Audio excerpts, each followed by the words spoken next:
The Heroes of Olympus, Book 4, The House of Hades, by Rick Riordan. Chapter 11. Leo. Leo was vaguely aware of Hazel shouting, "Go! I'll take care of Nico!" As if Leo was going to turn back. Sure, he hoped D'Angelo was okay, but he had headaches of his own. Leo bounded up the steps with Jason and Frank behind him. The situation on deck was worse than he'd feared. Coach Hedge and Piper were struggling against their duct tape bonds, while one of the demon monkey dwarves danced around the deck, picking up whatever wasn't tied down and sticking it in his bag. He was maybe 4 feet tall, even shorter than Coach Hedge, with bowed legs and chimp-like feet, his clothes so loud they gave Leo vertigo. His green plaid pants were pinned at the cuffs and held up with bright red suspenders over a striped pink and black woman's blouse. He wore 6 gold watches on each arm, and a zebra-patterned cowboy hat with a price tag dangling from the brim. His skin was covered with patches of scraggly red fur, though 90% of his body hair seemed to be concentrated in his magnificent eyebrows. Leo was just forming the thought, "Where's the other dwarf?" when he heard a click behind him and realized he'd led his friends into a trap. "Duck!" He hit the deck as the explosion blasted his eardrums. Note to self, Leo thought groggily, do not leave boxes of magic grenades where dwarves can reach them. At least he was alive. Leo had been experimenting with all sorts of weapons based on the Archimedes sphere that he'd recovered in Rome. He'd built grenades that could spray acid, fire, shrapnel, or freshly buttered popcorn. Hey, you never know when you'd get hungry in battle.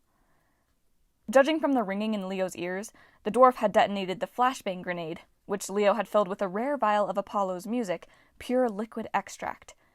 It didn't kill, but it left Leo feeling like he'd just done a belly flop off the deep end. He tried to get up. His limbs were useless. Someone was tugging at his waist, maybe a friend trying to help him up? No. His friends didn't smell like heavily perfumed monkey cages. He managed to turn over. His vision was out of focus and tinted pink, like the world had been submerged in strawberry jelly. A grinning, grotesque face loomed over him. The brown-furred dwarf was dressed even worse than his friend, in a green bowler hat like a leprechaun's, dangly diamond earrings, and a white and black referee's shirt. He showed off the prize he'd just stolen, Leo's tool belt, then danced away. Leo tried to grab him, but his fingers were numb. The dwarf frolicked over to the nearest ballista, which his red-furred friend was priming to launch. The brown-furred dwarf jumped onto the projectile like it was a skateboard, and his friend shot him into the sky. Redfur pranced over to Coach Hedge. He gave the satyr a big smack on the cheek, then skipped to the rail. He bowed to Leo, doffing his zebra cowboy hat, and did a backflip over the side. Leo managed to get up. Jason was already on his feet, stumbling and running into things. Frank had turned into a silverback gorilla. Why, Leo wasn't sure. Maybe to commune with the monkey dwarves? But the flash grenade had hit him hard. He was sprawled on the deck with his tongue hanging out, and his gorilla eyes rolled up in his head. "Piper!" Jason staggered to the helm and carefully pulled the gag out of her mouth. "Don't waste your time on me," she said. "Go after them!" At the mast, Coach Hedge mumbled, "Hmm." Leo figured that meant, "Kill them!" Easy translation, since most of the coach's sentences involved the word kill. Leo glanced at the control console. His Archimedes sphere was gone. He put his hand to his waist, where his tool belt should have been. His head started to clear, and his sense of outrage came to a boil. Those dwarves had attacked his ship. They'd stolen his most precious possessions. Below him spread the city of Bologna, a jigsaw puzzle of red-tiled buildings in a valley hemmed by green hills. Unless Leo could find the dwarves somewhere in that maze of streets? Nope, failure wasn't an option. Neither was waiting for his friends to recover. He turned to Jason. "You feeling good enough to control the winds? I need a lift." Jason frowned. "Sure, but..." "Good," Leo said. "We've got some monkey dudes to catch." Jason and Leo touched down in a big piazza lined with white marble government buildings and outdoor cafes. Bikes and Vespas clogged the surrounding streets, but the square itself was empty except for pigeons and a few old men drinking espresso. None of the locals seemed to notice the huge Greek warship hovering over the piazza, or the fact that Jason and Leo had just flown down, Jason wielding a gold sword, and Leo pretty much empty-handed. "Where to?" Jason asked. Leo stared at him. "Well, I don't know. Let me pull my dwarf tracking GPS out of my tool belt. Oh wait, I don't have a dwarf tracking GPS. Or my tool belt.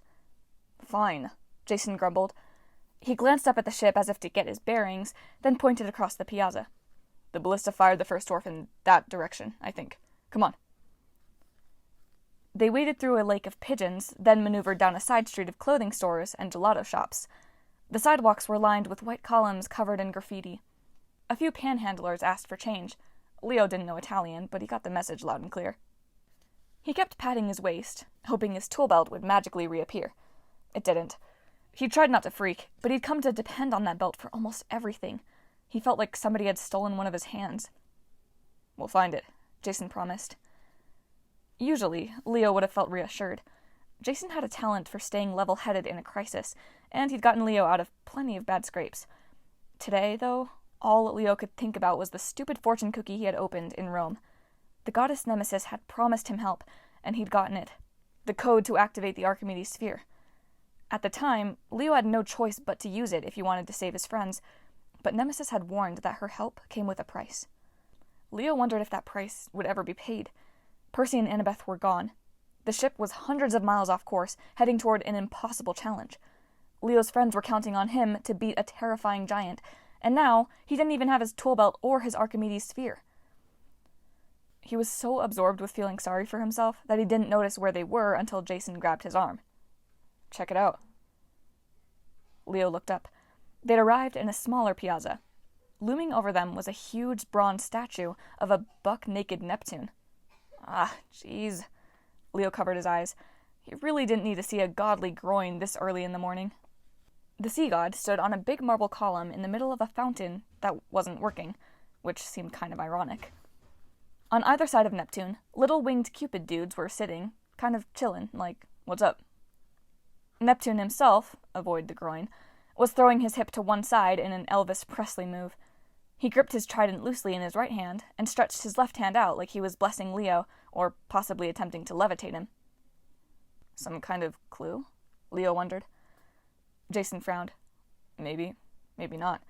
There are statues of the gods all over the place in Italy. I'd just feel better if we ran across Jupiter. Or Minerva. Anybody but Neptune, really. Leo climbed into the dry fountain. He put his hand on the statue's pedestal, and a rush of impressions surged through his fingertips. He sensed celestial bronze gears, magical levers, springs, and pistons. It's mechanical, he said. Maybe a doorway to the dwarves' secret lair? Ooh, shrieked a nearby voice. Secret lair? I want a secret lair, yelled another voice from above. Jason stepped back, his sword ready. Leo almost got whiplash trying to look in two places at once. The red-furred dwarf in the cowboy hat was sitting about 30 feet away at the nearest cafe table, sipping an espresso held by his monkey-like foot. The brown-furred dwarf in the green bowler was perched on the marble pedestal at Neptune's feet, just above Leo's head. If we had a secret lair, said Redfur, I would want a firehouse pole. And a water slide, said Brownfur, who was pulling random tools out of Leo's belt, tossing aside wrenches, hammers, and staple guns. Stop that! Leo tried to grab the dwarf's feet, but he couldn't reach the top of the pedestal. Too short, Brownfur sympathized. You're calling me short? Leo looked around for something to throw, but there was nothing but pigeons, and he doubted he could catch one. Give me my belt, you stupid... Now, said Brownfur. We haven't even introduced ourselves. I'm Akmon, and my brother over there is the handsome one. The red-furred dwarf lifted his espresso. Judging from his dilated eyes and his maniacal grin, he didn't need any more caffeine. Pasilos, singer of songs, drinker of coffee, stealer of shiny stuff. Please, shrieked his brother, Akmon. I steal much better than you. Pasilos snorted. Stealing naps, maybe. He took out a knife, Piper's knife, and started picking his teeth with it. Hey, Jason yelled. That's my girlfriend's knife. He lunged at Pasilos, but the red-furred dwarf was too quick. He sprang from his chair, bounced off Jason's head, did a flip, and landed next to Leo, his hairy arms around Leo's waist. Save me, the dwarf pleaded. Get off! Leo tried to shove him away, but Pasilos did a backward somersault and landed out of reach. Leo's pants promptly fell around his knees. He stared at Pasilos, who was now grinning and holding a small zigzaggy strip of metal. Somehow, the dwarf had stolen the zipper right off Leo's pants. Give, stupid zipper! Leo stuttered, trying to shake his fist and hold up his pants at the same time. Not shiny enough. Passalos tossed it away. Jason lunged with his sword. Passalos launched himself straight up and was suddenly sitting on the statue's pedestal next to his brother. "Tell me I don't have moves," Passalos boasted. "Okay," Akmon said. "You don't have moves." "Ugh," Passalos said. "Give me the tool belt. I want to see." "No!" Akmon elbowed him away. "You got the knife and the shiny ball." "Yes, the shiny ball is nice." Passalos took off his cowboy hat. Like a magician producing a rabbit, he pulled out the Archimedes sphere and began tinkering with the ancient bronze dials. "Stop!" Leo yelled. "That's a delicate machine." Jason came to his side and glared up at the dwarves. "Who are you two, anyway?" "The Kerkopes!" Akmon narrowed his eyes at Jason. "I bet you're a son of Jupiter, eh? I can always tell." "Just like Black Bottom," Passalos urged. Black Bottom? Leo resisted the urge to jump at the dwarf's feet again. He was sure Passalos was going to ruin the Archimedes sphere any second now. "Yes, you know," Akmon grinned. "Hercules. We called him Black Bottom because he used to go around without clothes. He got so tanned that his backside, well..." "At least he had a sense of humor," Passalos said. "He was going to kill us when we stole from him, but he let us go because he liked our jokes. Not like you two. Grumpy. "Hey, I've got a sense of humor," Leo snarled. "Give me back our stuff, and I'll tell you a joke with a good punchline." "Nice try." Akmon pulled a ratchet wrench from the tool belt and spun it like a noisemaker. "Oh, very nice. I'm definitely keeping this. Thanks, Blue Bottom." Blue Bottom? Leo glanced down. His pants had slipped around his ankles again, revealing his blue undershorts. "That's it!" he shouted. "My stuff. Now, or I'll show you how funny a flaming dwarf is." His hands caught fire.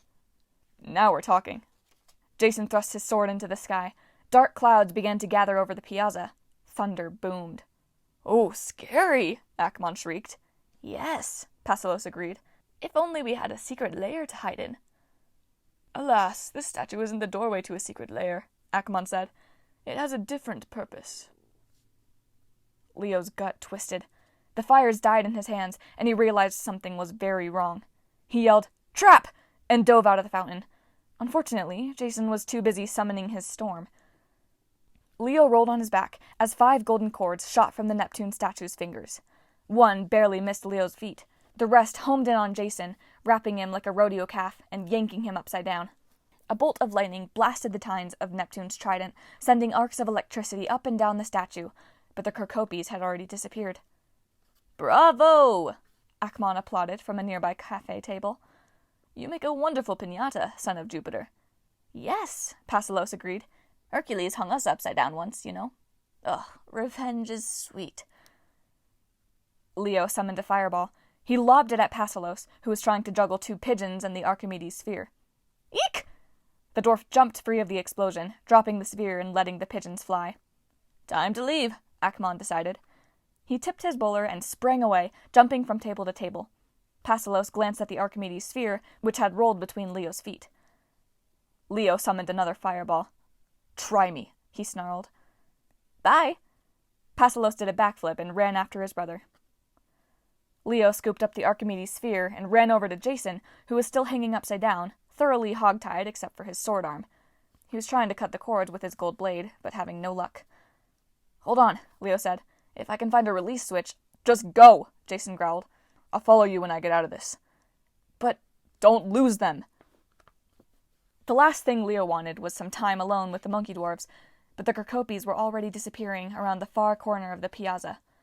Leo left Jason hanging and ran after them.